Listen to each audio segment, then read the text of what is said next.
So Tyson, so మనకు ప్రకృతిలో ఉండే అవకాశం ఎప్పుడు రాదు.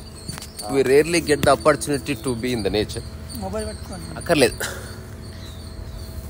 So whenever we are with the nature, we should never forget to play. ఇప్పుడు ఆడుకోవాలంటే ఒక మూల సూత్రం చెప్పి చూద్దాం.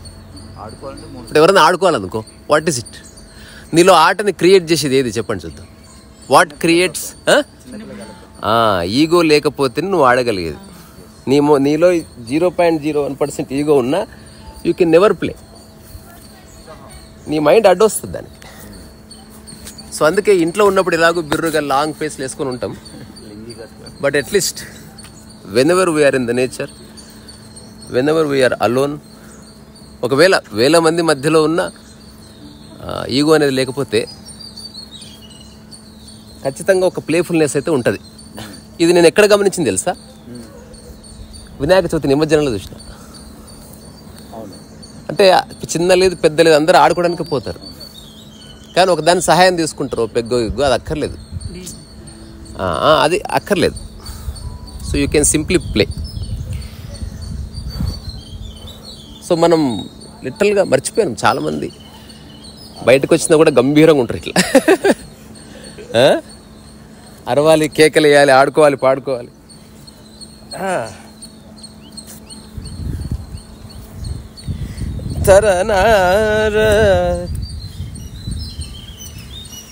సో మా సిద్ధిత గారి వాళ్ళ కొడుకు పెళ్ళికి వచ్చాం. రాగానే ఇవి కనిపించింది. అసలు పెళ్ళికి పోలే ఏం పోలే.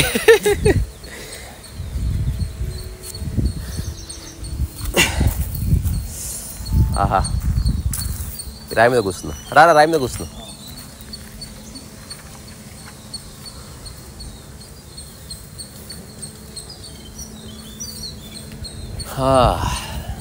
అమ్మా,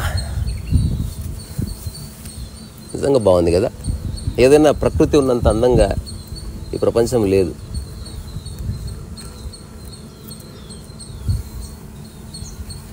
సో అందుకే ఆశ్రమాల్లో ప్రకృతికి చాలా ఇంపార్టెన్స్ ఉంటుంది. ఇప్పుడు ఇది బయట బోర్డు రిసార్ట్ ఉంది కాబట్టి రిసార్ట్ ఉంది అనుకుంటున్నాం. ఆశ్రమం ఉంటే ఆశ్రమం ఉంది అనుకుంటాం.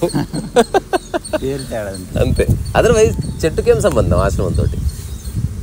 సో ఎక్కడ మనం ఉంటే అక్కడ అదే మన ధ్యాన మందిరం అనుకుంటే ఎంతో బాగుంటుంది.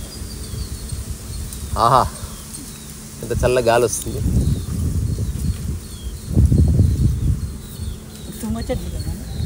ఏవి అయ్యుండొచ్చు, కానీ దాని స్ట్రక్చర్ ఎంత బాగుంది కదా.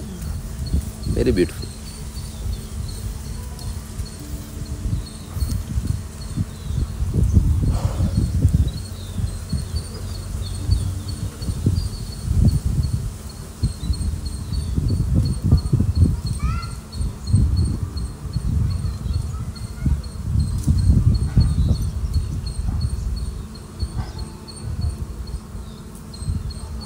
ఒకసారి బ్యాంక్ అనుకుంటా, ఏదో బ్యాంక్ SBI అనుకుంటా, వాళ్ళు ఒక ఈవెంట్ అక్కడ చేశారు పాపికొండల్లో. పోర్ట్రేట్స్ చేయడానికి నన్ను బుక్ చేసుకున్నారు. సో ఒక బోట్లోనే 3 days అనమాట అట్లా బుక్ చేసుకున్నారు. మళ్ళీ బోట్ నైట్ రావాలి, బోట్ నుంచి దిగి కాటేజ్ చేసే ఉన్నాయి, మళ్ళీ నెక్స్ట్ డే మార్నింగ్ బోట్ ఎక్కి మొత్తం తినడం అంతా అందులో. అసలు ఆ యాంకర్ కానీ ఈవెంట్ మేనేజర్ అక్కడ ఉన్న వాళ్ళు ఎంత ట్రై చేసినా వాళ్ళు చప్పట్లు కొడతలేరు, ఆడతలేరు, పాడతలేరురా. అంటే రాయిలాగా అయిపోయారు అనమాట. అంటే ఆ కుర్చీలో కూర్చొని ఉద్యోగం చేసి థర్డ్ డే వాళ్ళని పట్టుకోవడం కష్టమైపోయింది. ఇంకా అప్పుడు ఓపెన్ అయింది డోరు. అంటే దాదాపు ఒక 1.5-2 days పట్టింది.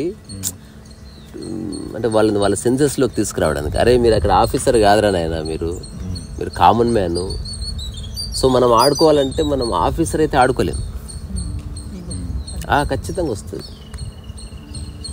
సరే, దానికంటూ ప్రొఫెషనల్ కొన్ని ప్లేసెస్ ఉన్నాయి. In those places that's fine. అరే అక్కడికి పోదాం పా ఒకసారి.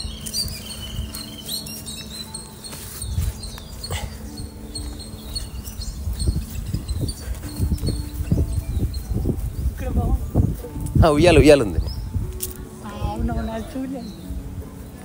ఓ మంచి పాట పాడుతావు ఉయ్యాల, ఇది పట్టుకో. ఆ ఉయ్యాలు ఊక్కుంటా పాట పాడతాం.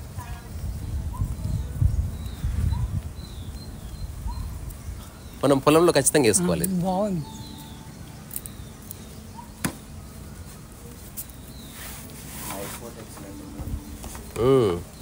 కూర్చోవచ్చా? కూర్చో, కానీ నన్ను కిందే ఎక్కువ. ఒక మంచి పాట. అలరచంచలమైన ఆత్మరంజుండని అలవాటు చేసే నీ ఉయ్యాల, అరణ్య రిసార్టులో ఈజీగా దొరికింది ఊగడానికి ఉయ్యాల ఉయ్యాల. నేను చిన్న జోక్ విన్నా, ఇట్లాగా జారుడు బండి ఏదో ఉంటుంది, జారుడు బండి ఏదో ఉంటుందిరా. పిల్లగాడు భయపడతాడు, వాళ్ళ ఫాదర్ చెప్తాడు ఎక్కాలిరా, ఎక్కాలి, ఊగాలి, తిరగాలి, ఏందది అని ఒక హాఫ్ అన్ అవర్ మోటివేట్ చేస్తాడు. చేసినాక సరే డాడీ అన్న తర్వాత ఇట్లా ఉయ్యాల కాడికి తీసుకుపోతే 50 రూపీస్ అంటాడు వాడు. అవసరం లేదు, బాత్ కదా.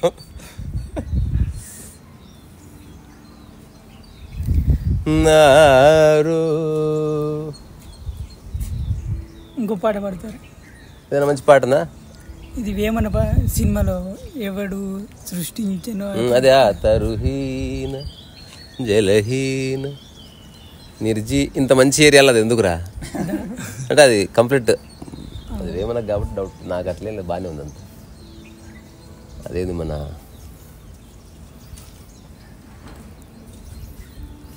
ఏం గుర్తొస్తలేవు. నేను చెప్పినా కదా, అసలు ఓపెన్నెస్లోకి వస్తే యూ బికమ్ న్యూట్రల్ అంతే. సో ప్రకృతిలోకి వచ్చినప్పుడు ప్రకృతిలోకి వచ్చినా అనుకోకూడదు, just become nature it self. నువ్వే ప్రకృతి అని తెలుసుకో. ప్రకృతిలోకి వచ్చిందంటే మళ్ళీ ఐడెంటిటీ ఉంది. అట్లా కాకుండా ఆ చెట్టు ఉంది, ఈ ఏరియాలో నువ్వు కూడా ఉన్నావు అంతే. చెట్టుకు ఐడెంటిటీ లేదు, నీకు ఐడెంటిటీ లేదు.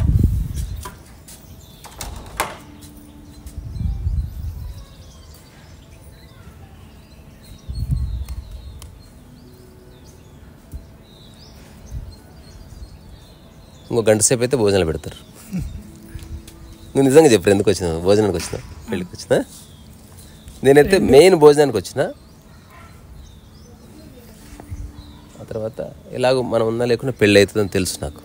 నేను ఎవరు పెళ్ళికి పిలిచినా ఒకటే అడుగుతా, నేను రాకపోతే ఆగిపోతుందా? ఆగిపోతున్నారు అనుకో, అయితే వస్తే లేకపోతే. ఒకసారి ఒక అమ్మాయి నాకు మెయిల్ రాసింది, దీసా గారు మిమ్మల్ని పెళ్లి చేసుకోవాలనుకుంటున్నా అంటే, చేసుకోక నేను రాకపోవచ్చు అని నేను మెయిల్ రాసిన.